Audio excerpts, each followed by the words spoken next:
al-wudu. At ito ay kabilang mula sa mga kondisyon ng sala.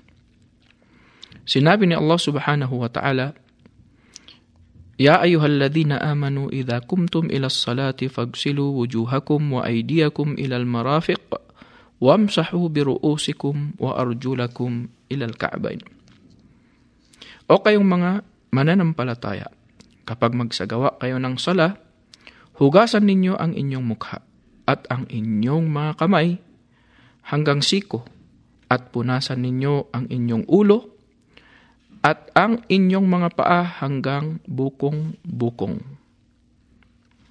Sinabi ng ating mahal na propeta Muhammad sallallahu alaihi wasallam sa hadith na iniulat nina Abu Daud at Tirmidhi, ang susi ng sala ay ang paglilinis. At mula sa mga kahalagahan ng wudu, sinabi ng ating mahal na propeta Muhammad sallallahu alaihi wasallam sa hadith na iniulat ni Imam Muslim, kapag nagsagawa ng wudu ang isang lingkod na Muslim o mananampalataya at hinugasan niya ang kanyang mukha, lumabas sa kanyang mukha ang lahat ng kasalanan na nakita ng dalawang mata niya kasabay ng tubig o kasabay ng pinakahuling patak ng tubig.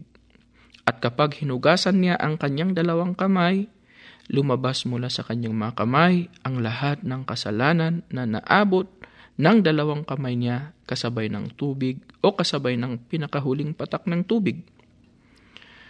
At kapag hinugasan niya ang kanyang dalawang paa, lumabas mula sa dalawang paa niya ang lahat ng kasalanang nalakaran ng dalawang paa niya kasabay ng tubig o kasabay ng pinakahuling patak ng tubig, hanggang sa siya ay lalabas ng dalisay sa kalinisan mula sa mga kasalanan. Wassalamu alaikum warahmatullahi wabarakatuh.